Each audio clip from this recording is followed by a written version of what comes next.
Welcome, welcome, welcome. This is the Smartest Dumb People, and I am the host, Anthony That Dude Johnson. And to my right, like always, my right-hand man, LV the Great. We actually got a young entrepreneur in the building, Willie ABN. He has a clothing line. As you can see, it's placed all over the Smartest Dumb People set. We actually wearing the gear. It's actually Evil Lunch bag, right? Yep. Okay, so basically, he's a young entrepreneur. He's been doing it for a while, and this is actually my people. And I've known him since he was a baby. I have to say this: he's always had like a great sense of style. I told him he should be a stylist. Now he has his own clothing line that's just popping up. He has a pop-up shop tomorrow. He's here to discuss with us his clothing line, his goals, and where he's going with this. So first question I want to ask you, what made you want to start this brand? Well, I had some. I was thinking earlier, and I was like, I kind of want to go back to where I first started, where I even wanted to be an entrepreneur in any kind of sense. So back when I was like 11, 12, me, my mom, little brother started a lemonade stand.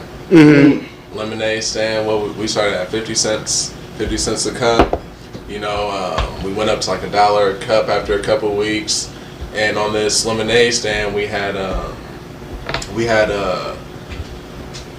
started working every week. You know, we started getting in a little crowd. We started getting a little clout. People started rolling by. It was only in the summer. You know, we started going crazy. So we started seeing how much money we was getting. It was like a few people around the neighborhood, me, my mom, and a few people around the neighborhood. We was like, well, let's start getting some money together and start, you know, try to get us to go out on a little trip. We was trying to go to Mahoney State Park.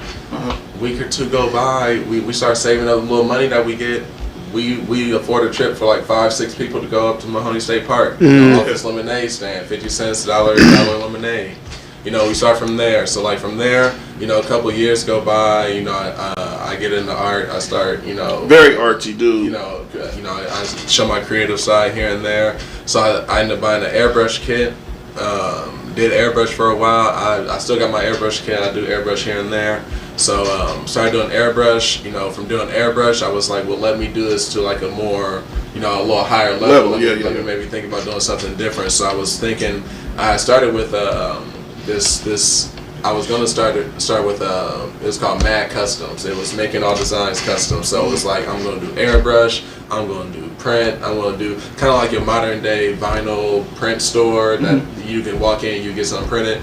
I was thinking about this probably when I was like 16 or so, and I was like, let me start trying to think about doing that. So I started thinking about how to put pictures on the shirts, put put words on the shirts, do whatever I needed to do to, you know, try to get this up. So after that, you know, I just kept building it up. So from there, fast forward, you know, I was like, well, let me build up a whole brand. You know, after all this time of me working and building up this, you know, knowledge and everything, I decided to put it into action. That's kind of what. So what's the concept behind the lunch bag? So lunch bag, actually, this I brought this up here for. Okay, I was wondering. I said, damn, did the nigga just leave the crown bag or what happened? Okay. We run into I run into R&L's off of 30th, and I get my, you know, I'm getting a little drink on it, you know, get my little thing going in there, and I get the paper bag as I walk out. You know, it's the same relevance. You know, it's kind of why I said in the intro post. It's like you walk into the store, you know, you got your cashier behind the counter. You go grab you whatever you need. You get it back in the brown paper bag. You know what I'm saying? This could be your drink. This could be your guilty pleasure. This could be some sweets. This could be some candy. That's dope. That's this dope. Could be, you know, it's a mystery though. You know what I'm saying? You never know what's in the brown paper bag. You can't see through it. Oh my God, that's you deep know, concept. You know this boy is deep. Like, I'm telling you. Yeah. So that's just like when you go in the 4 Aces and you get that. And you go in there and they got them penny bag, they got that brown bag that you can grab. You don't know what candy in there. You just know it's something in that motherfucker. You know what I'm saying? Yeah, that's what's up. So where you doing the pop-up shop at? Pop-up shop is going to be at the Ambient store. Let me get the right address just to be right on point. Owner reached out to me and, you know, gave me an opportunity to go ahead and do a pop-up shop there. So it's gonna be on 4965 Dodge Street, right off 50th and Dodge. It's maybe like the third store from the corner.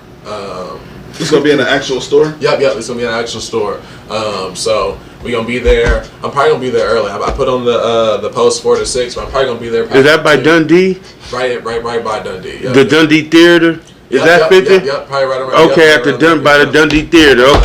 Okay, that's where you're gonna be at. Make sure y'all pop in, pop y'all shirt. You know what I'm saying? We got that's his short. You want to show some of that's his stuff? His sweater and short design, which y'all could wear today. Y'all definitely wear that motherfucker today. It's hard. I ain't gonna lie. Yeah. I low key want the jogging suit.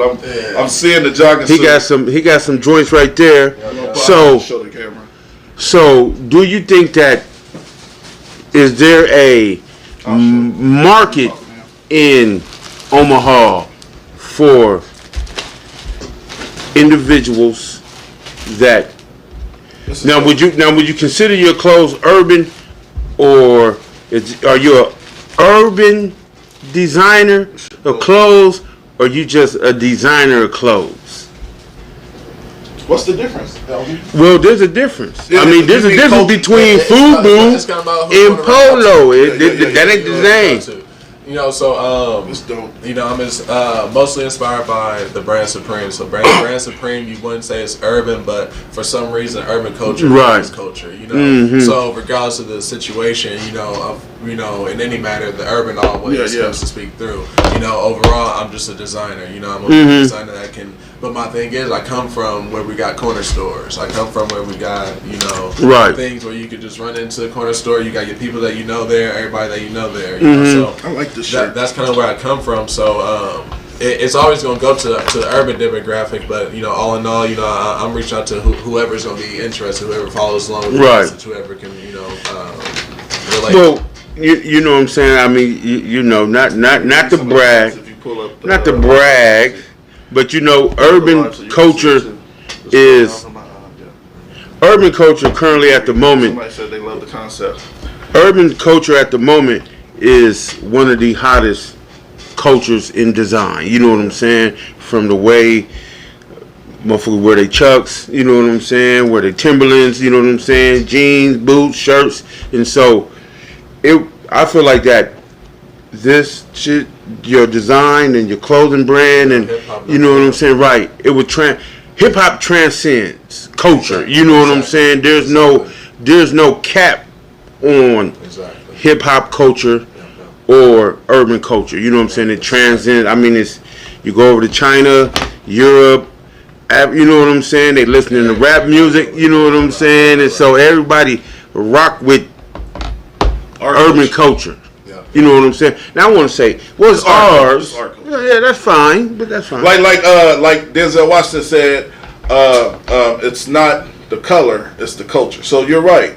But I say our culture because we start something, and that's where culture comes from for me. But I did see a little post today with Denzel saying it's not black, it's culture. He's like. When you get your hair done with a hot comb, you understand the smell and getting that's culture. Just learning. Culture is learning or being involved in something. So I get the urban kind of could be described as black, right? Yeah.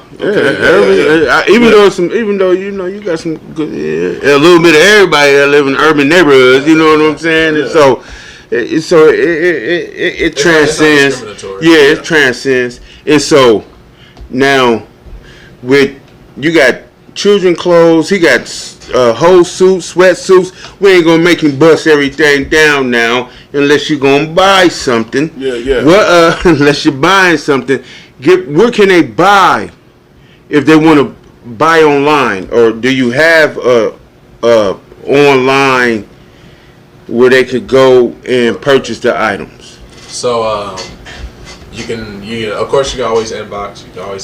What's your panhandle?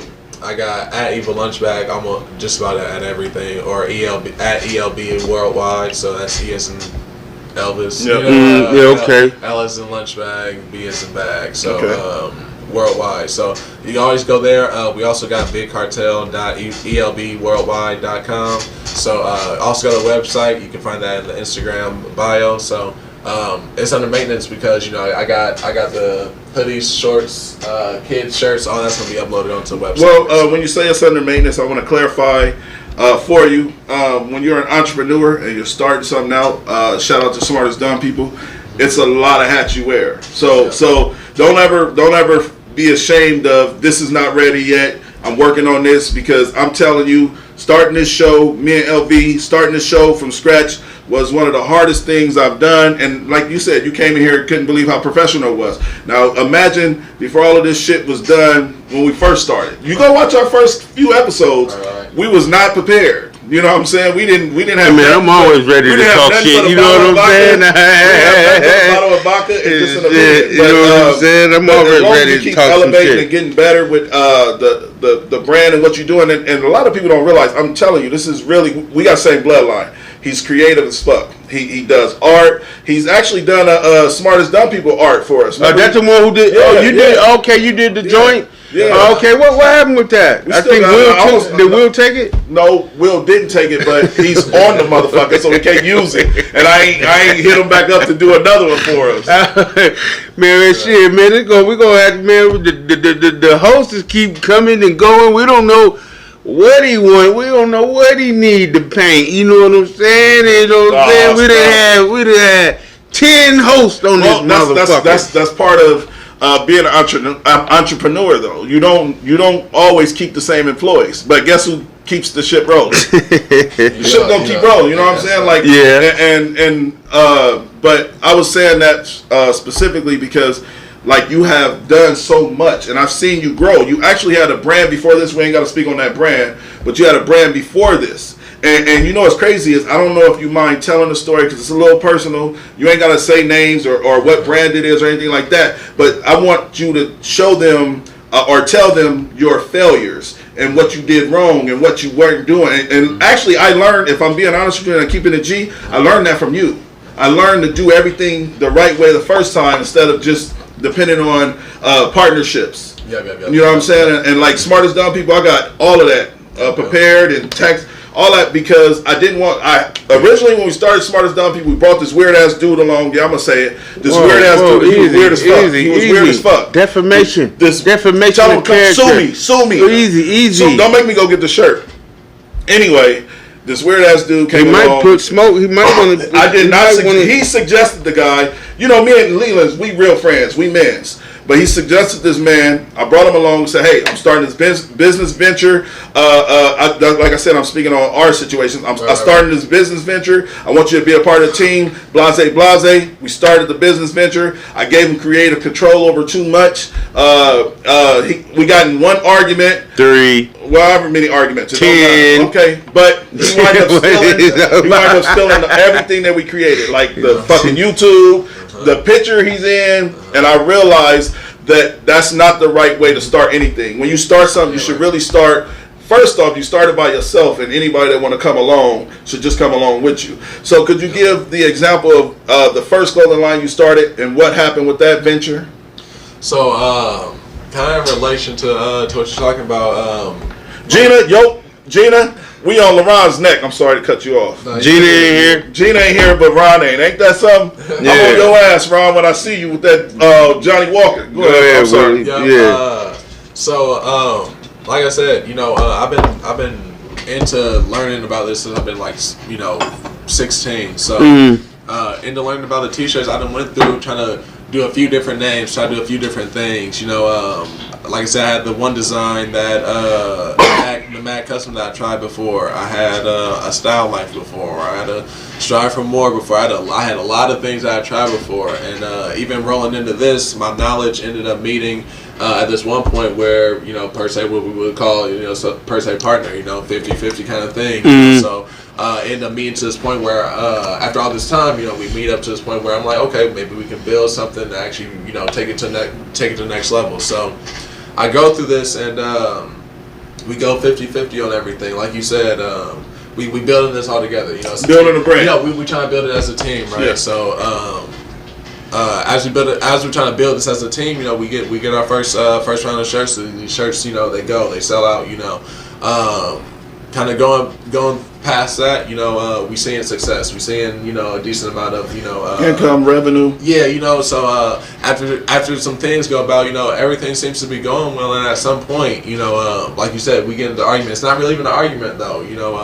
We selling T-shirts, and I'm trying to get the T-shirts out to the people. So I'm like, hey, where the let's get the T-shirts out so we can get them out to the people. Then I get a. Would come now or don't come, or I ain't got time to come grab them. You gotta come get them. It became you didn't feel like you were a huge intricate part of the business. Like now it seems like I'm not in control of none of the merchandise I put down on. And then and pretty much all in all, it ends up breaking apart. Because egos get up in the way. It's kind of usually what ends up happening, and people feel some kind of way about. And that clothing line was dope, and I felt like you was an intricate part of it. I seen you promoting, I seen you fucking doing the marketing, I seen you doing all of the groundwork. And I want to speak on this because this is for all. I was just nominated for Entrepreneur of the Year, by the way, on Hip Hop Awards. But I want to say this live on TV. I started the brand, but we started the brand. What I mean by that is I came up to my friend with a vision. My friend was like 100% behind it, and we did all the groundwork to making it happen. LV is an intricate part, and like I told him, it's not me winning the entrepreneur. If I was to win, which I don't think that'll happen. If I did, that would be y'all go out there and vote. But if I did, though, it would be the smartest dumb people. We are one. So I don't ever want to take credit for I can't be here without this man. This man has carried the team for many, many, many episodes, and I'm really just the director. He's the actor. I let him do his thing. I'm the coach. He's the goddamn star player. Right. So we a team, and ain't no iron team. I don't give a fuck about no award. Coach. I'm definitely the coach. The player. Hold on, man. No, I'm playing. Don't fuck with you. I just want to get that out there so I understand the ins and outs a little bit as just like listening to Nipsey Hussle, watching Master P videos. I'm learning like I have to be better as an entrepreneur myself. Like the start of something is just the beginning. Now we need, me and LV, we were speaking on it today. Now we need marketing because we already have a name. People know who we are. People want to see us. People wait for our episodes, but we're not marketing ourselves. So how do you market yourself? Besides Facebook, do you go out and do flyers? And the pop-up shop is a great idea, but where's the marketing behind pop-up besides a Facebook post? Because this is my. Is there going to be other vendors there, or just? The shop does have other brands within the shop. At that particular day, it is going to be solely for the Evil Lunch Bag. Okay. So it's going to be solely for the brand on that particular day. So if you come out, that's what it's going to be strictly us. So how I market? Just this past week, I had to start back from ground one, from square one. Like I said, after everything broke off, I went dark for like.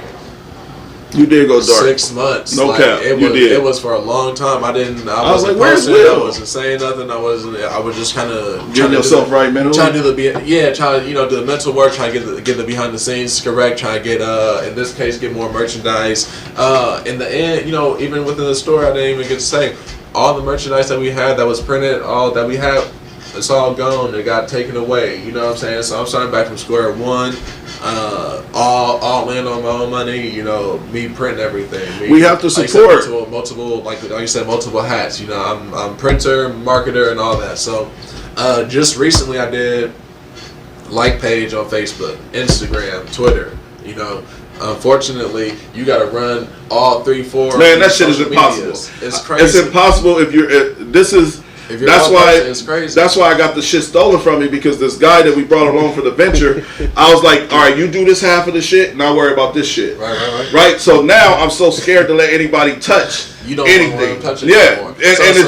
So now you jaded. I got PTSD from that shit. So shout out Vic. Vic, he said, I'm proud of you, Will. Keep pushing it, little bro. Shout out, Vic. Make sure you like and subscribe, Vic. Yeah, make sure y'all like and subscribe to the Smartest Down people too.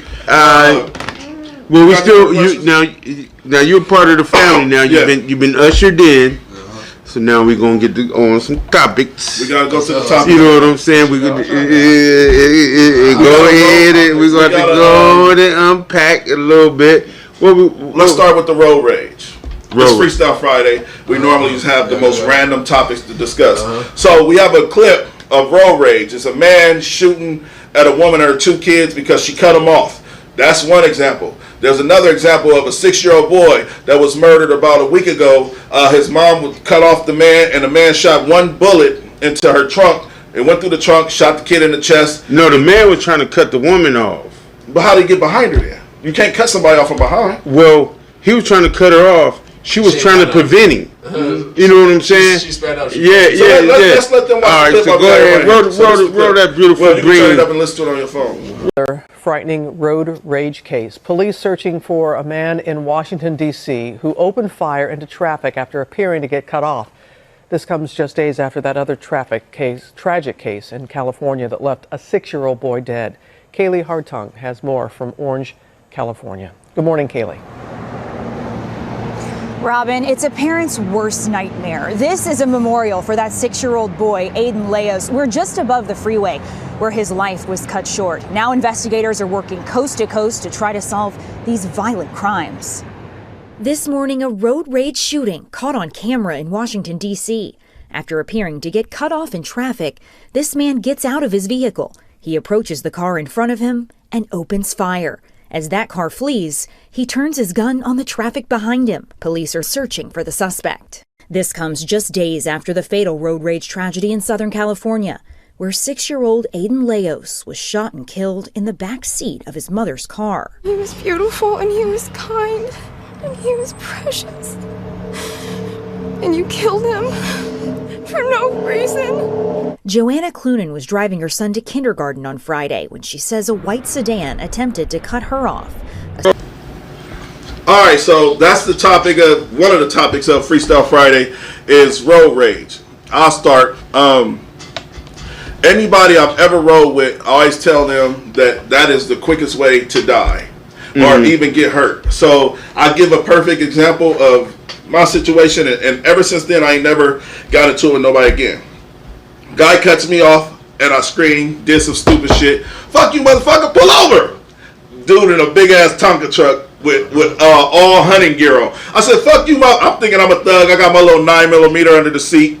Fuck you, nigga, pull over. He pulls over. I didn't expect him to pull over. He called my bluff. This nigga kept it pushing. Yeah, That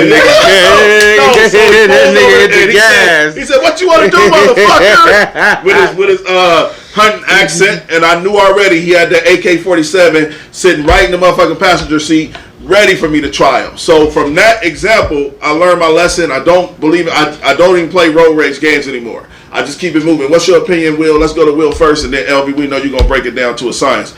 What's your opinion on road rage? I know you probably got it because you drive fast as fuck. I got road rage, but my only thing on road rage is keep it in the car. I don't say nothing outside the car. You don't jump out. You don't stop. I don't flip no birds. I don't do none of that. I'll say whatever I gotta say within my own constraints of my own car and let it be what it is. Because, right.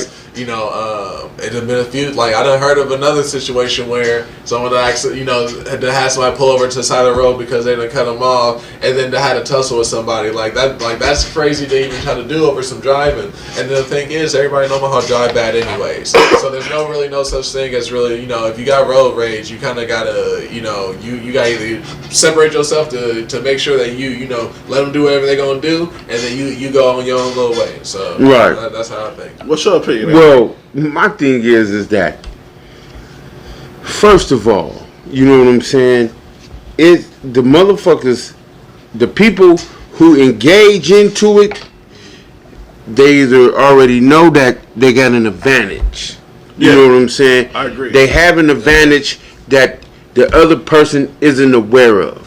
And so when they start to go back and forth, you know what I'm saying? The one person that's willing to escalate it knows I got a gun on me. And you know what I'm saying? And so when they escalated to the shooting, you know what I'm saying? The person who think they just flipping birds and going back and forth and in their car You know what I'm saying? Because the card is a shield.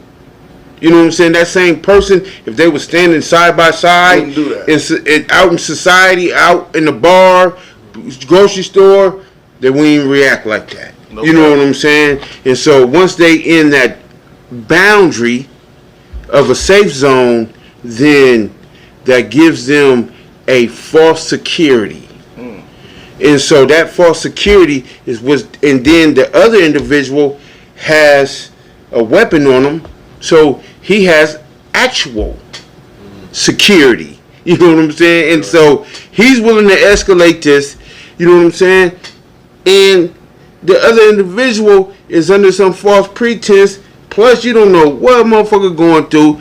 It ain't got. And that's what I think. That's what I think is important, because almost within cases like this where the dude just gets out and starts shooting, I'll be thinking, okay, this is what I think about guns. So my thing on guns is, if someone is gonna threaten your life, then at that point, then maybe there's an issue. You get cut off in traffic. Where does it say that your life has been threatened, or where does it say that like you should just pull out a gun and start firing? Like, it then leads me to be like, okay, is it mental? Is it a mental? I just watched the episode on First 48 today, and it was a road rage situation. So what happened was the guy hit the car, and when he hit the car, he sped off. The black guy is a white guy and a black guy, military dude, drove off, hit and run. But the black guy drove and chased him, that's what you're supposed to do when you get hit and run. You chase the motherfucker that just hit you. I need your information. And well, the dude ran into a dead end, so the guy gets out of his car and try to run up to him and say, hey man, let me get your information. You just hit me. And he starts shooting him and killed him right then and there. And that's what I'm saying. So many examples of, man, I'm telling you, when it comes to this, knowing at any moment I could be dead, I'm so scared. I'm scared of everything besides protecting my family. Everything else, I'm always I second guess my door being open. I second guess if a raccoon gonna run up on me while I'm at the trash can. I always think of scenarios that could hurt me or endanger me. But only time I lose my lid and pop my top is over my family, my kids, my woman. That shit don't play with. You know what I'm saying? Yeah, exactly. Yeah. So Vic said, remind me of the road rage movie that came out last year. Oh boy was having a bad day. Yep. Lady cut him off, It's called and then Unhinged. things started going nuts. No, it's with your boy Russell Crowe, I think his name is. Is it? Yeah, Spot. It looked good. It's great. I ain't seen that. I ain't never heard of that. It's on Netflix. It's Is called it? Unhinged. My thing is that What's that? Jeepers Creepers had a road rage too, didn't it? is that how the Technically, bus got yes. knocked into the cornfield? Yeah, he had. That had a bus. I don't know how the bus got in the cornfield. I don't know how the bus got in the cornfield. But again, when you have a vehicle is an instrument. Motherfuckers has also used the vehicle as a weapon. vessel, as a weapon. They do every time. You got women running over their boyfriends. You got the boyfriends running over their women. You know what I'm saying? You got motherfuckers that's sitting up. So is that why people act like that with road rage? It's kind of like everybody has a gun. I feel like that it gives the individual a sense of, I can counteract what you're doing. But in their mind, they thinking counteracting is hard breaking and stomping and going back and forth and switching lanes and honking horns. When the other individual's like, I'm not doing none of that, sir. You're honking, you're honking and you're cutting lanes and you're hard breaking. I'm about to get out and pop you. You know what I'm saying? And so people have this false blanket that their car is a blanket. You know what I'm saying? And they get the flipping birds and they put 10 on their window and they get the going back and forth and get the fuck you. Okay. Is it safe to say that they think like the car is kind of like how they think, kind of like how social media is? Yeah. Yeah. Exactly how. So man, that's good analysis. Well, now, yeah. I mean, because you know you got people that will troll. They'll troll on Facebook. They'll troll you on. They don't never gotta see you. They'll troll you. They ain't gotta get out the car. They ain't gotta come outside. They don't gotta come outside. They can just drive. They can speed off, and they can be good. And I'm gonna be straight. But like you said, you know, if I do see you outside, yeah, it could be a situation. But you know, like what I'm saying. Like, when you do, that is like on the social media, when the motherfuckers do be ending up pulling up on them and finding out, they be like, oh man, I was playing. What's the problem now? They be like, oh no, talk that what you were talking now. Had that same energy. They be, oh no, man, I didn't really want no smoke. I was just playing. And so that's what it is. I feel like it's a false. The car is a false sense of security. A false blanket of security. You know what I'm saying? And when unless you got a Cybertruck. And when a motherfucker got a Cybertruck. Oh, you got a Tesla with the bulletproof windows? You know the one that he was driving around New York. He got that the big. It's like a big. It looked like a big metal. Is it the actual guy that owns Tesla or something? Yeah, Elon Musk. Okay. But then the motherfucker hit the motherfucker with the ball. Then the motherfucker, and it busted. The motherfucker said the motherfucker go to test the bulletproof window. He got a ball bearing. Motherfucker, next you know the window. No shit. Oh man, the window breaks. You're dead. You know what I'm saying? You're dead. You know what I'm saying? But I would think give me a Tesla truck, cause I wouldn't give a fuck if that motherfucking truck ran off the road. It gonna have to prove that it can't navigate speed and run off the road. I want to be in the passenger seat, knocked out drunk, while this Tesla is riding me around Omaha. You know what I'm saying? That's my dream. That's my dream car is for this Tesla to ride me through the lake. So it's like you park. Why? I want this Tesla to ride me through the lake on Sunday while I'm in the passenger seat drinking and chilling. I wouldn't give a fuck everything. Police looking, I'm waving. I ain't driving off the street. I'm in the. As a matter of fact, I'm gonna be in the back seat. I'm being chauffeured. That's my dream. I'm gonna get me a Tesla car, truck or a car. I wouldn't give a fuck what.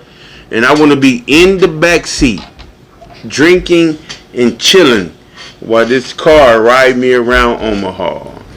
That's a dream of mine. I know that's right. All right, what else we got? I don't have the video for it, bro. For but we what? can definitely talk about it. Both videos. Which one?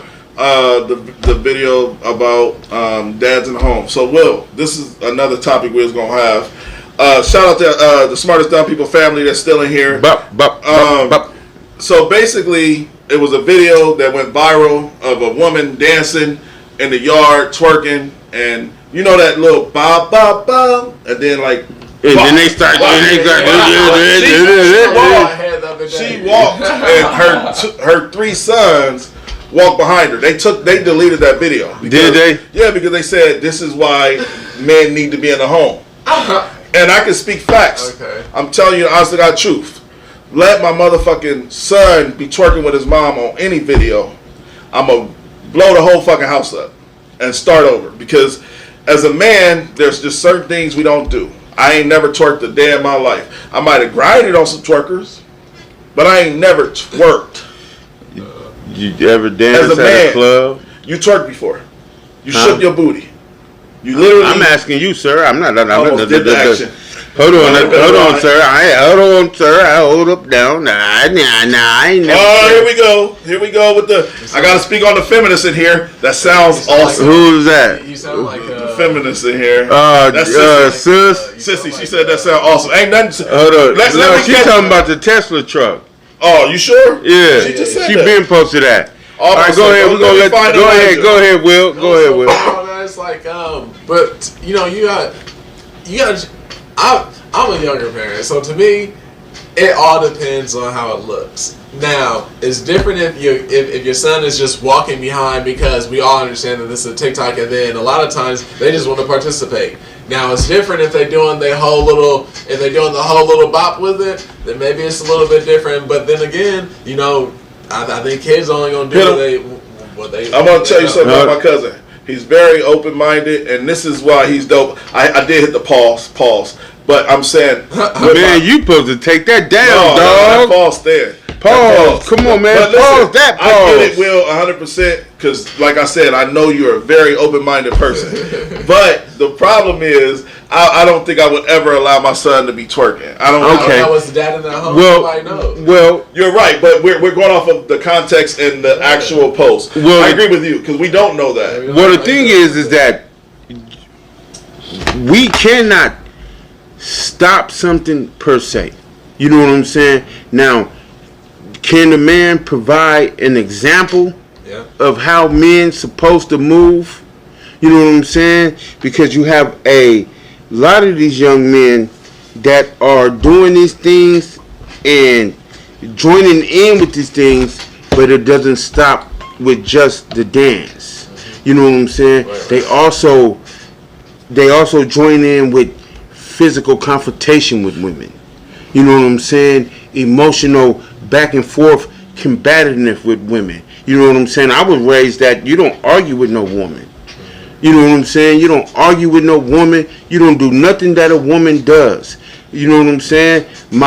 I swear to God, my mom had a story time.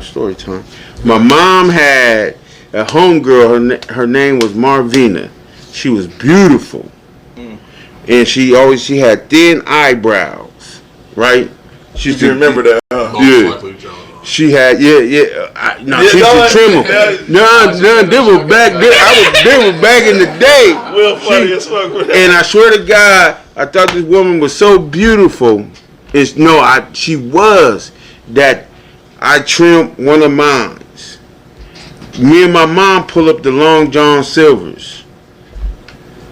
She picked us up from school. She looked at me. She said, "What's the fuck wrong with your eyebrow?" Oh! She said, I said, "What? Nothing?" She said, "What in the fuck did you do to your eyebrow?" Because my mom knew that was some feminine shit. And she took my head and pounded it into the dashboard. Oh my God. Hold on, sir. Dog, hold on. Took my head, dump, boom, nigga, don't you ever do that. And so, from that moment there, I knew that I was a man, and I don't do certain, men don't do certain shit. And so, when men is not around, then that precedent of how men move is not there. You know what I'm saying? Because you watch women, they're emotional. These young men these days, especially growing up through the early 90s to the 2000s and going through the crack era and motherfuckers getting locked up, and we emotional.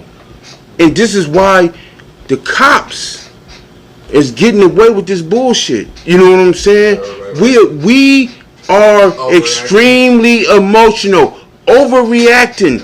You know what I'm saying? Listen, we have to start handling shit like men. Cop come at you, don't get the what you doing? You want to get shot, nigga? I want to speak on niggas start breakdancing and doing the worm. You know what you doing, sir? I want to speak on the dashboard head banging. Go ahead.